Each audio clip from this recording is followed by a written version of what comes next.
What is up, everyone? Today is day 57, and we are just like rolling these out one after one to catch up with the last few days. But I'm gonna say this in the beginning now. Remember to subscribe and like the videos, share them with your friends, leave a comment, anything you can do to boost the algorithm. When I reach 1000 subs, I will be releasing a free handstand push-up program. It'll be 100% free, just to give back to you guys as much as I possibly can. So that will be at 1000 subscribers. So help me get there as fast as possible, and the earlier you'll get it. And the next free thing you'll get will be at 2500 followers. So today's training consisted of, again, the hardest thing of the entire training, the couch stretch and reverse Nordics. Yeah, I'm saying this without even like lying, because for me, this is like the most brutal thing that I can do, because I'm so bad at it. And if I don't do it as the first thing in the training, I know that there's a big likelihood that I end up not doing it. So I think when things are not really fatiguing, there's not really a point in not doing the hardest thing that you suck at as the first thing in the training. It's obviously a lot different if what you suck at is, let's say, something like walking lunges, right, with heavy weight, which is gonna be extremely fatiguing. So you don't want to do that before your main goal. You still want to do your squats or whatever you have, the deadlifts, what the main goal is to get stronger in before that. But then you just have to make sure that you still get it done later on. But if you do that as the first thing in the training, it is going to be so fatiguing that the performance drop on what is actually most important, even though you may be better at that relative to the other thing you're doing. So that's why I just do this as like the first thing, just to make sure I get it done. And because it almost feels like it primes me for the squat, because I get a lot of blood flow, I get in the zone as well. That is a really big factor. If you can do something that isn't extremely taxing, but really has you focused when you're doing it, gets a lot of blood flowing, stuff like that, it can actually really benefit what you're gonna do after that. It's almost like a post-activation potentiation effect that you get from doing this kind of stuff. So I was away from doing it for like just over a week when I was busy with the ebook, which was probably not a good idea, because I went a little bit back to where I was before. But you can see here I'm adjusting the setup with my legs, and as you'll see when I perform the reps, especially the third rep in this set, I managed to actually get a lot deeper. So what I'm focusing on is just squeezing the glutes and extending the hips, and then just keeping the back straight. So you can see here I'm getting far down, and if you watch the last rep, that is really good. I'm really being cautious about also pushing my knees into the floor, so when I get down, I just keep weight on the front there, which is easier said than done when you get down in the bottom position. But that's basically what you want. You want to try to avoid the knees lifting up, so that you yeah, so you can see how deep I get here. So this rep was pretty good. But yeah, you want to avoid the knees lifting up basically, so you can push in with the knees and you don't fall backwards. Then we moved on to safety squat bar, dynamic effort squats. And today I asked the staff what this bar weigh, and to my surprise, and this is the first time I've stumbled upon a safety squat bar like this, that it only weighs 20 kg. It's not even like 25 kg, no, no 30 kg, of course.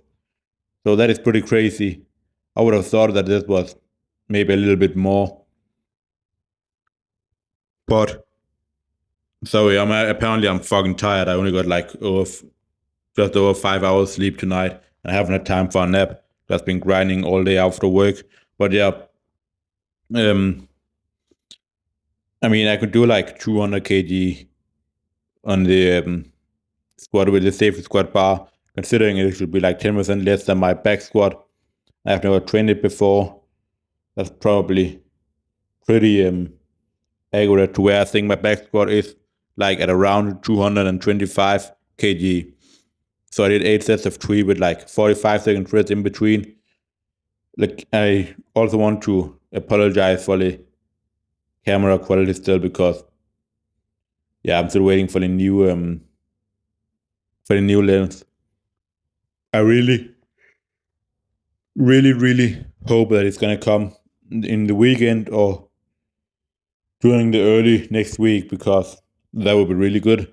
I don't want to miss it out on it too much, because I have a lot of videos planned. I have written on my whiteboard for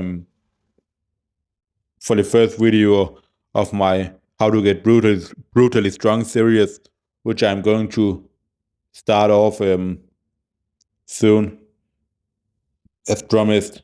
So I want to get that done, and yeah, get multiple videos recording, especially because I have Thursday to Sunday off from work.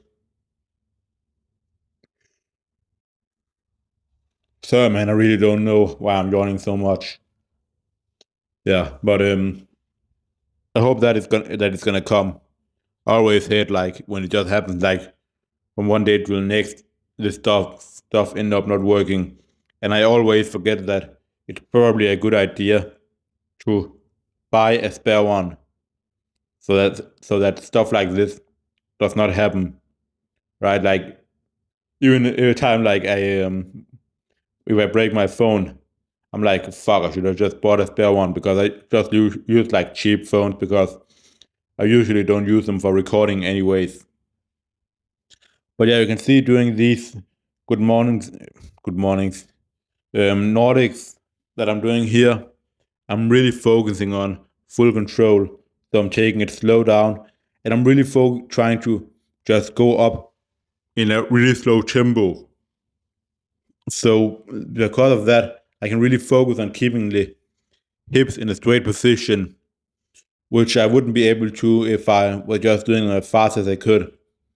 But I'm still just like, I'm 100% just lacking strength, because you can see here how much I'm fighting constantly to extend the hips. But I just keep on like like crushing down a little bit, which is yeah, it's just like a lack of strength in my glutes. So I'm gonna have to somehow work on that position if I want to yeah, get perfect Nordics. So I'm gonna have to probably incorporate some of the hip thrust that I've talked about before. Um, yeah, and it would be funny to see like if I can increase my hip thrusts, which I've never done before, by like 50 kg. Maybe I will be able to do like absolute pitch perfect Nordics, because these Nordics, they're not bad, but it's not up to the quality that I want it to be. I want it to be absolutely perfect. When I look at the form, I want to be seeing no form breakdown at all, even on the way up. One thing is on the way down where I'm stronger, but another thing is going to be on the way up. I want to avoid any flexion of the hips as I go up, which I'm not avoiding here, as you see again. Just like, yeah, hard. So, anyways, that is all for this video. Sorry for all the yawning, man. I think I gotta get some food and get some sleep, get early to bed. I need to get a little bit of more work done. Well, but this is all for day 57, and I'll see you all for the next one. Bye.